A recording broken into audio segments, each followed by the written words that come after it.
नमस्कार, मी Priyanka Kulkarni. KIT college येथील electrical engineering विभागात मी असोसिएट प्रोफेसर आणि विभाग प्रमुख म्हणून काम पाहते. KIT कॉलेज हे दक्षिण महाराष्ट्रातील कोल्हापूर शहरातील एक स्वायत्त असे इंजिनिअरिंग कॉलेज आहे, ऑटोनॉमस इन्स्टिट्यूट आहे. हे कॉलेज 1983मध्ये जेव्हा खाजगी क्षेत्रातील इंजिनिअरिंग शिक्षणाला सुरुवात झाली त्यावेळी सुरू झालेले पहिले कॉलेज आहे. आणि ह्या कॉलेजची अशी ख्याती आहे की प्रोडक्शन इंजिनिअरिंग आणि एन्व्हायरमेंटल इंजिनिअरिंग यासारखे नवीन अभ्यासक्रम येथेच पहिल्यांदा सुरू झाले 1983मध्ये. याशिवाय बायोटेक्नॉलॉजी इंजिनिअरिंग हा 4 वर्षाचा इंजिनिअरिंग कोर्स येथे 2002 साली सुरू झाला. आमच्या कॉलेजचे अनेक विद्यार्थी भारतामध्ये आणि इतर देशांमध्ये यशस्वी कारकीर्द करीत आहेत, याचा आम्हाला अभिमान आहे. तर अशा प्रथितयश कॉलेजने जून 2018 पासून इलेक्ट्रिकल इंजिनिअरिंगमध्ये 4 वर्षाचा BTech प्रोग्रॅम सुरू केलेला आहे. आणि समाजातील ज्या विद्यार्थ्यांना इलेक्ट्रिकल इंजिनिअरिंगला प्रवेश घेण्याची इच्छा आहे अशा विद्यार्थ्यांनी या घटनेचे खूपच कौतुक केलेले आहे. त्यांच्यासाठी ही एक आश्वासार्ह घटना आहे. सध्या इलेक्ट्रिकल इंजिनिअरिंग प्रोग्रॅमचा इनटेक कॅपॅसिटी 60 आहे. आपल्याला ठाऊक असेलच की इलेक्ट्रिकल इंजिनिअरिंग ही इंजिनिअरिंगची एक मूलभूत शाखा आहे आणि नंतर ह्या शाखेमधूनच इलेक्ट्रॉनिक्स आणि टेलिकम्युनिकेशन यासारख्या शाखांचा उदय झाला. तर अशा मूलभूत शाखेमध्ये कोणकोणते विषय अभ्यासले जातात तर याबद्दल मी सांगू शकेन की इलेक्ट्रिकल इंजिनिअरिंग क्षेत्राचा संबंध हा electrical power generation, transmission, distribution आणि युटिलायझेशन यांच्यासाठी आहे. त्यामुळे हे पारंपरिक विषय इथे अभ्यासले जातात. या व्यतिरिक्त switch gear and protection, power system stability and control, विविध प्रकारची इलेक्ट्रिकल मशिनरी जसे मोटर्स असोत, ट्रान्सफॉर्मर्स किंवा जनरेटर्स असोत यांचा सर्वांगीण अभ्यास येथे केला जातो. याचबरोबर ह्यासाठी आवश्यक असे इलेक्ट्रॉनिक्समधले काही विषय जसे पॉवर इलेक्ट्रॉनिक्स असो किंवा मायक्रो प्रोसेसर, मायक्रो कंट्रोलर आणि सॉफ्टवेअर प्रोग्रॅमिंग हे सर्व अनुषंगिक विषयही येथे अभ्यासले जातात.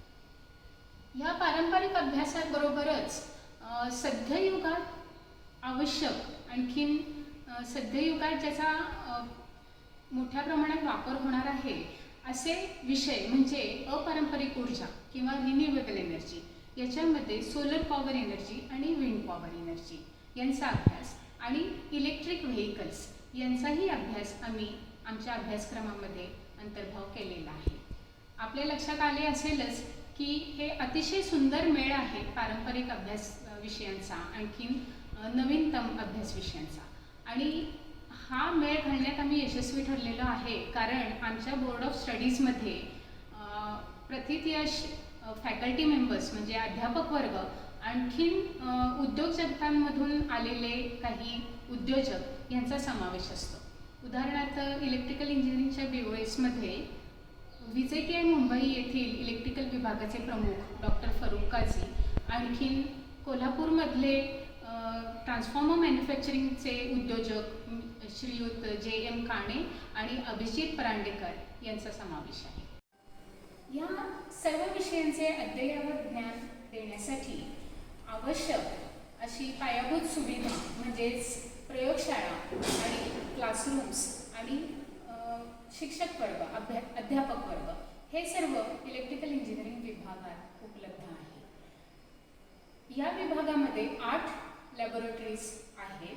त्यांच्यापैकी ही पहिली लॅब बेसिक इलेक्ट्रिकल इंजिनिअरिंग या विषयासाठी आहे. येथे प्रथम वर्ष अभियांत्रिकीच्या मुलांची प्रॅक्टिकल्स घेतली जातात. ही दुसरी प्रयोगशाळा आहे. ह्याचे नाव इलेक्ट्रिकल मशिनरी. या प्रयोगशाळेमध्ये आम्ही DC Motors, transformers, AC Motors ज्यामध्ये इंडक्शन मोटर, सिंक्रोनस मोटर आणि अल्टरनेटर यांच्याशी संबंधित प्रयोग येथे घेतले जातात.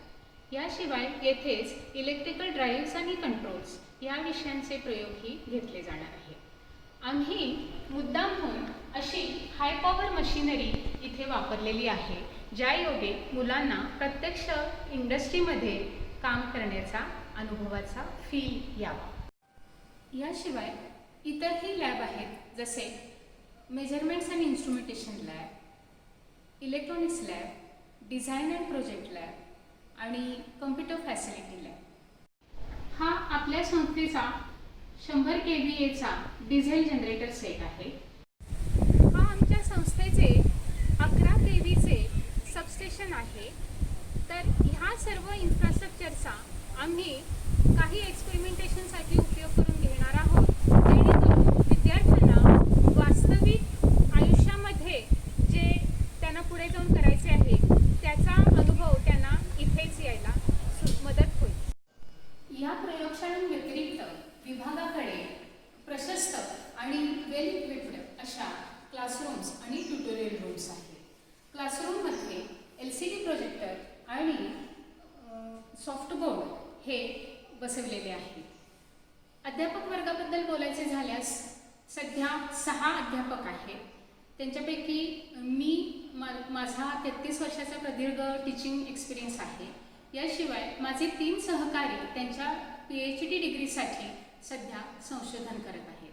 तर अशा पद्धतीने सर्व अध्यापक वर्ग हा वेल क्वालिफाईड आणखीन प्रदीर्घ अनुभव असलेला आहे. आता मी आपल्याला डिपार्टमेंटच्या बलस्थानांविषयी सांगेन. महत्त्वाचे बलस्थान म्हणजे आमची विद्यार्थी केंद्रित कार्यशैली.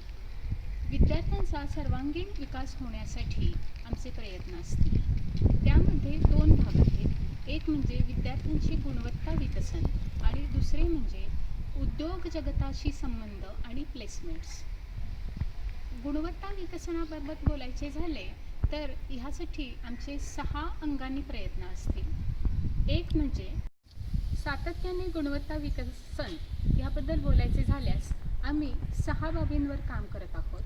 पहिला म्हणजे प्रत्येक विद्यार्थ्याने प्रयोगशाळेमध्ये स्वतःच्या हाताने काम करण्यावर आमचा भर राहील. परंतु दुर्दैवाने कोविड-19च्या काळात आमच्यासमोर हेच आव्हान होते. परंतु त्या आव्हानाची आम्ही एका संधीत रूपांतर करून IIT सारख्या प्रथित संस्थांनी डेव्हलप केलेले व्हर्च्युअल लॅब्सचा आम्ही व्यवस्थित वापर करून घेतलेला आहे. दुसरा भाग म्हणजे project based learning. Project based learning ही KIT कॉलेजची एक खासियत आहे. ह्यामध्ये विद्यार्थ्याला दिलेल्या प्रोजेक्टवर त्याने काम करताना स्वयंशिक्षण घेणे अशी संकल्पना आहे.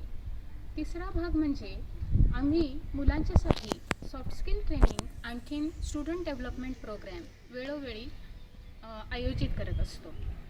नुकताच जून 2020मध्ये आम्ही इलेक्ट्रिक व्हेकल्स ह्या विषयावर एक स्टुडंट डेव्हलपमेंट प्रोग्रॅम आयोजित केलेला होता. यापुढे जाऊन आम्ही मुलांना ऑनलाईन कोर्सेस घेण्यासाठी उद्युक्त करतो. उदाहरणार्थ NPTEL किंवा कोर्सेरा यासारख्या प्रथित संस्थांचे कित्येक ऑनलाईन कोर्सेस उपलब्ध आहेत. ते विद्यार्थ्यांनी करावेत यासाठी आमचा आग्रह असतो. यातून त्यांच्यात व्हॅल्यू ॲडिशन होणार आहे.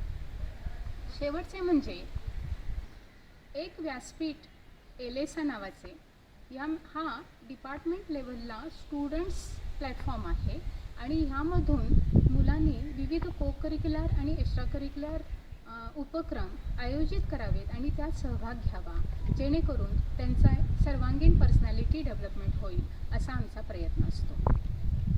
आता दुसरा भाग तो म्हणजे उद्योग जगताशी संबंध आणि प्लेसमेंट.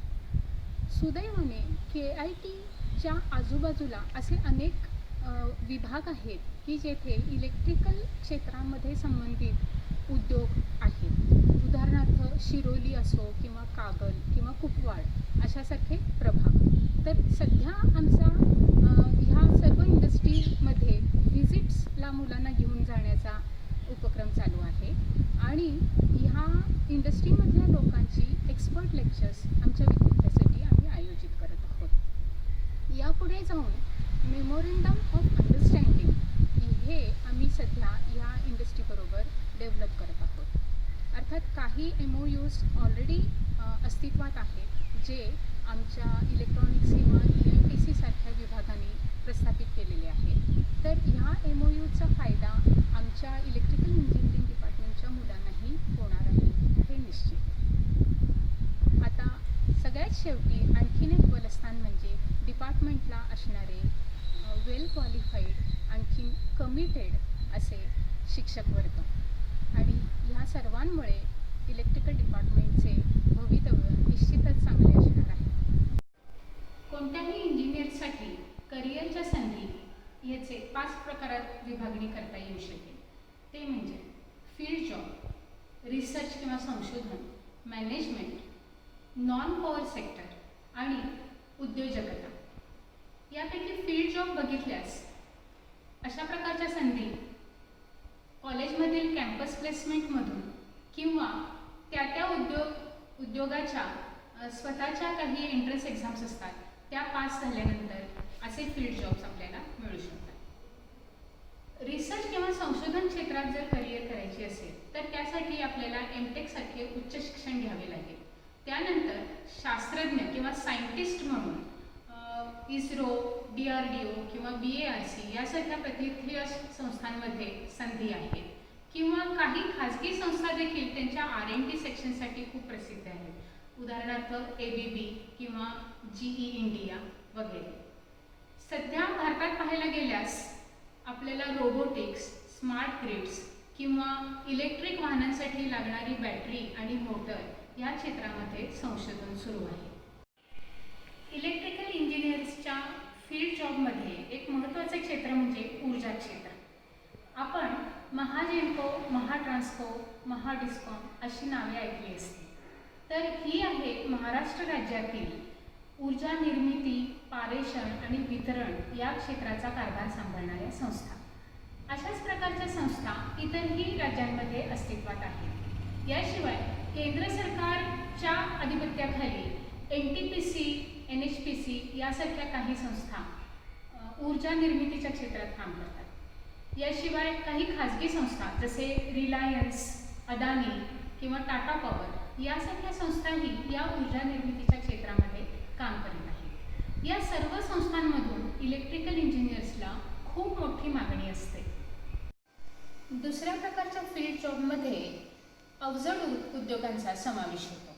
अशा उद्योगांमध्ये इलेक्ट्रिकल सिस्टीमची उभारणी, कमिशनिंग आणि देखभाल म्हणजेच मेंटेनन्स यांची फार मोठ्या प्रमाणात आवश्यकता असते. उदाहरणार्थ BHEL, HAL, हायवेज किंवा एअरपोर्ट्स यासारखे उद्योग किंवा संस्था. मेंटेनन्स इंजिनियरची गरज मीडियम स्केल इंडस्ट्रीमध्येही असते. तिसऱ्या प्रकारचा फील्ड जॉब म्हणजे मॅन्युफॅक्चरिंग इंडस्ट्रीमध्ये डिझाईन आणि डेव्हलपमेंट ह्या क्षेत्रामध्ये काम करणं. तर अशा सर्व प्रकारच्या करिअरच्या संधी इलेक्ट्रिकल इंजिनियर्सना उपलब्ध आहेत. कोणत्याही देशाची प्रगती ही त्या देशातील ऊर्जा वापराशी थेट निगडीत असते असे म्हणतात. सद्यस्थितीतील भारत सरकारची धोरणे पाहता सरकार अपारंपरिक स्रोत वापरून ऊर्जा निर्मिती जसे सोलर पॉवर आणि विंड पॉवर आणि विद्युत वाहनांची निर्मिती आणि वापर ह्यावर भर देत आहे. त्यामुळे ह्या 2 क्षेत्रातील आपल्याला उद्योजकतेसाठी आणखीन फील्ड जॉबसाठी खूप मोठा वाव आहे. उद्योजकतेविषयी मी आणखीन काही सांगू इच्छिते. कोणतेही निवासी संकुल किंवा व्यापारी संकुल घेतल्यास तेथे विद्युतीकरणासाठी इलेक्ट्रिकल कॉन्ट्रॅक्टरची आवश्यकता असते. त्याचप्रमाणे इलेक्ट्रिकल ऑडिटर, कन्सल्टंट, इव्हॅल्युएटर या सर्वांना उद्योग क्षेत्रात मागणी असते. कारण आजकाल लोक ऊर्जेची काटकसर आणखीन त्यातून बचत ह्याविषयी खूप जागरूक झालेले आहेत.